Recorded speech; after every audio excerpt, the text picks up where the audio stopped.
नमस्कार मित्रों, मैं कौशल उपाध्याय अपने YouTube चैनल गोमा एस्ट्रो के माध्यम से आज फिर आपके सामने एक बहुत ही इंटरेस्टिंग वीडियो लेकर के आया हूं। आज हम लोग एक कुंडली की विवेचना करेंगे।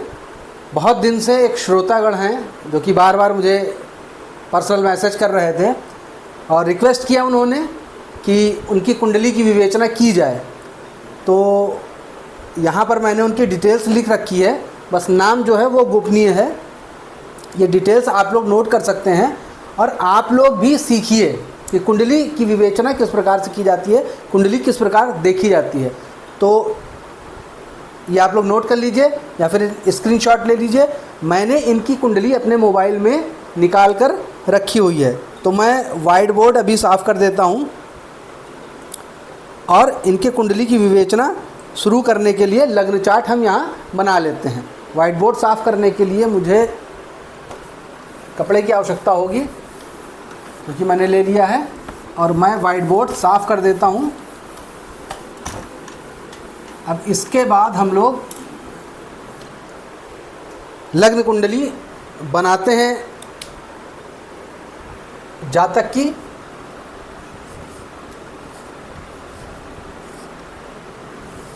लग्न, सिर्फ लग्न लिखना ही काफ़ी होगा क्योंकि हम लोग लग्न चार्ट वगैरह बनाना सीख चुके हैं। मेरे समझ से मेरे सभी जातक लग्न चार्ट वगैरह बनाना सीख चुके होंगे।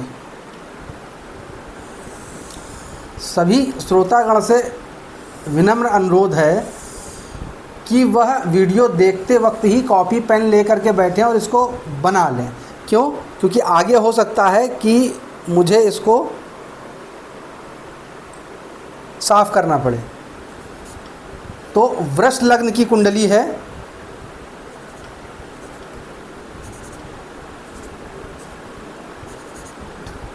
नौ, 10, 11, 12, 1 वृष लग्न की कुंडली है। हमने सब कुछ यहाँ पर लिख लिया है।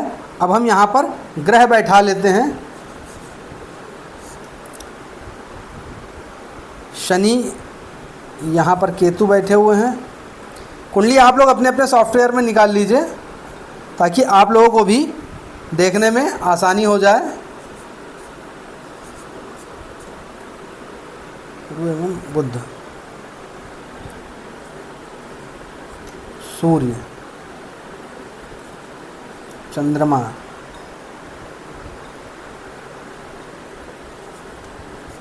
शुक्र एवं राहु, 3, 6, 3, 9। ठीक। अब हम लोग इनकी नवमांश कुंडली बना लेते हैं।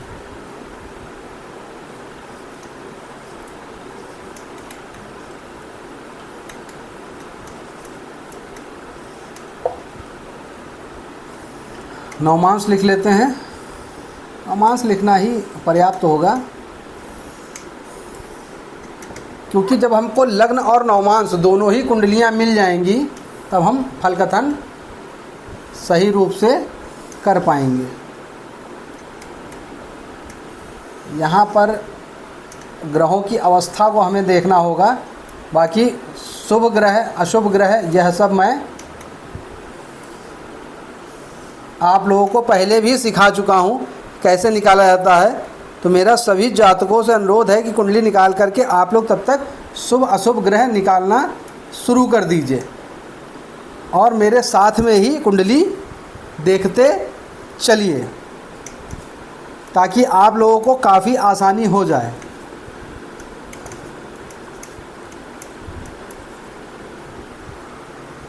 यह जो श्रोतागण हैं जिनकी कुंडली मैं बना रहा हूँ, इन्होंने बहुत ही रिक्वेस्ट करी है, कई बार रिक्वेस्ट करी है।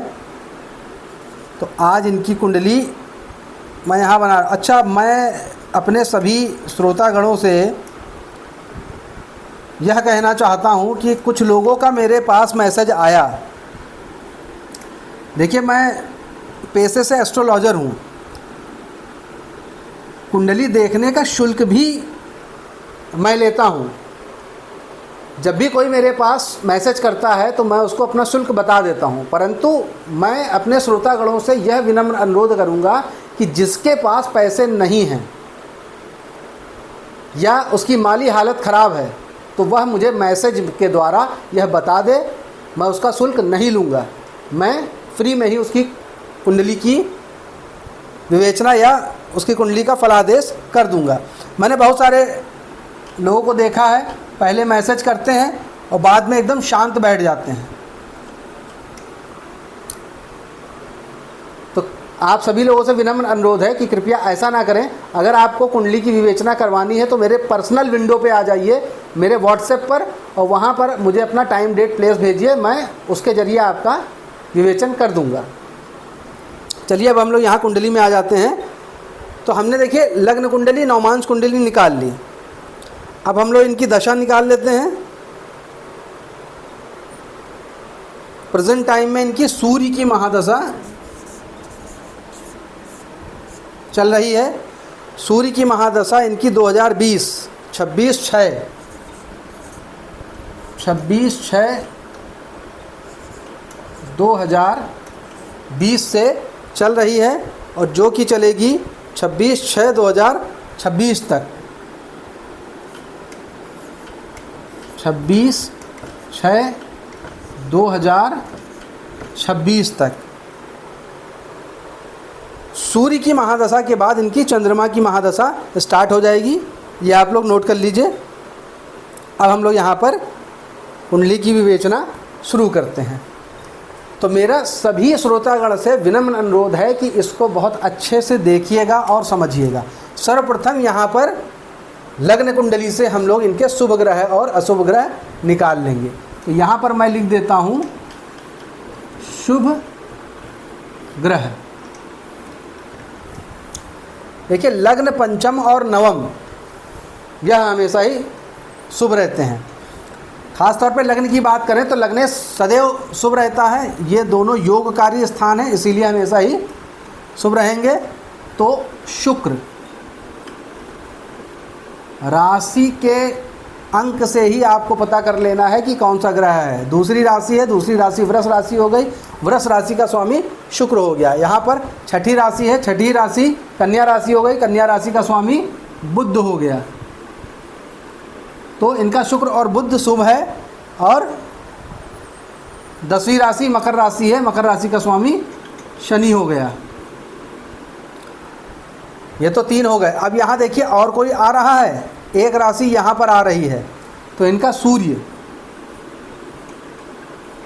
इनका शुभ हो गया। अब यहाँ पे अगर आप लोग गौर से देखिए तो वृष लग्न की कुंडली है। वृष लग्न की कुंडली में त्रिकोण और केंद्र का स्वामी शनि है। तो शनि यहाँ पूर्ण योगकारी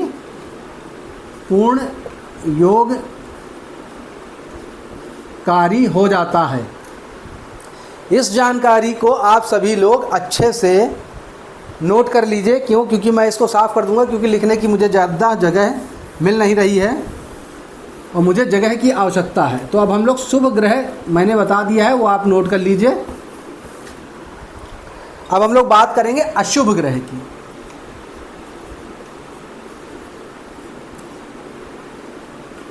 अशुभ ग्रह, तो ये जो जातक हैं इनके अशुभ ग्रह कौन कौन से हो सकते हैं? देखिए तीसरे, छठे, 8वें, 12वें, 11वें घर को हमें बहुत अच्छे से देखना होगा।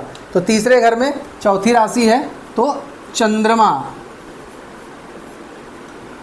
इनका अशुभ हो गया। अशुभ का मतलब ये नहीं होता है कि खराब, अशुभ का मतलब ये होता है कि जब चंद्रमा की महादशा आएगी तो इस जातक को अथक परिश्रम, अथक प्रयास करने पड़ेंगे, काम में देरी होगी। तो इस बात को हमें यहाँ पर समझना चाहिए। यहाँ पे देखिए 7वीं राशि है, लेकिन लग्न में लग्न में शुक्र की दूसरी राशि है, तो शुक्र हमारा शुभ ही रहेगा। द्वादश भाव में यहाँ देखिएगा, द्वादश भाव में मेष राशि है और सप्तम भाव में भी वृश्चिक राशि है। मेष राशि और वृश्चिक राशि का स्वामी मंगल हो जाता है। तो यहाँ पर हम लोग मंगल लिख देंगे, मंगल अशुभ ग्रह में आ गया। अष्टम भाव में 9वीं राशि है और एकादश भाव में 12वीं राशि है, तो गुरु भी अशुभ में आ गया। तो 4 ग्रह उधर और 3 ग्रह ये, 7 ग्रह हो गए। तो चंद्रमा मंगल गुरु इनकी महादशा में इनको अथक परिश्रम करना होगा। बाधाएं आएंगी, बहुत सारी दिक्कतें आएंगी। अभी जो इनका समय चल रहा था, जैसे कि मैंने यहाँ पे लिखा था, सूर्य की महादशा चल रही है। 2026 में सूर्य की महादशा खत्म होगी, उसके बाद चंद्रमा की महादशा स्टार्ट होगी। तो ये जब चंद्रमा की महादशा स्टार्ट होगी तो 10 वर्ष के लिए इनको बहुत परिश्रम करना होगा। तो मैं इस जातक से ये कहना चाहूँगा कि जो भी परिश्रम करना है अच्छे समय में कर लीजिए, ताकि जब खराब समय आए तो आसानी हो जाए। आगे हम लोग बात करते हैं, इसको मैं यहाँ से साफ कर देता हूँ।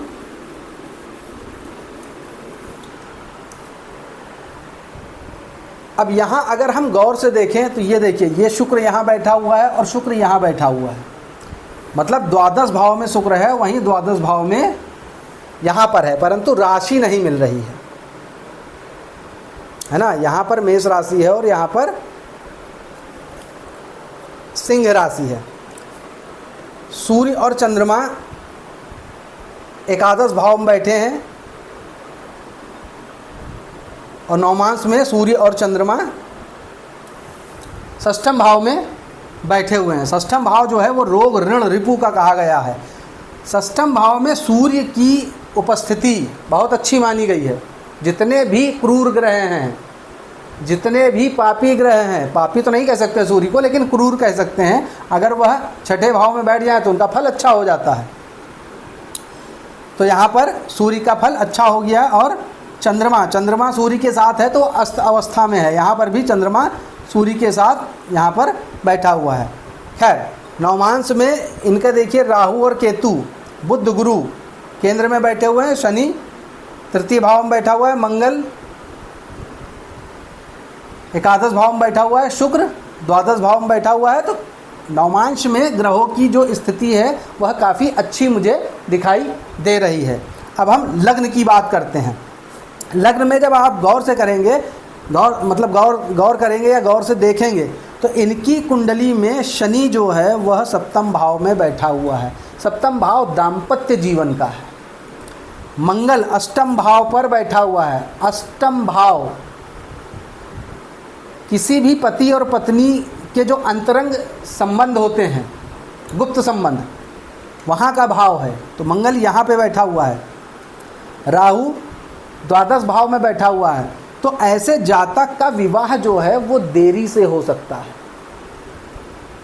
एक से अधिक विवाह हो सकते हैं। बहुत ही ज़्यादा दिक्कत अगर हो जाए तो विवाह नहीं भी हो सकता है। अब ऐसे जातक के लिए मैं यही कहना चाहूँगा कि अगर इनको शादी करनी है तो अपने बराबर की मांगलिक लड़की से शादी करें तो इनका जीवन सही चलेगा, दाम्पत्य जीवन सही चलेगा। अगर इनको उस प्रकार की मांगलिक लड़की नहीं मिल पाती है तो अपने मांगलिक दोष की शांति कराएं।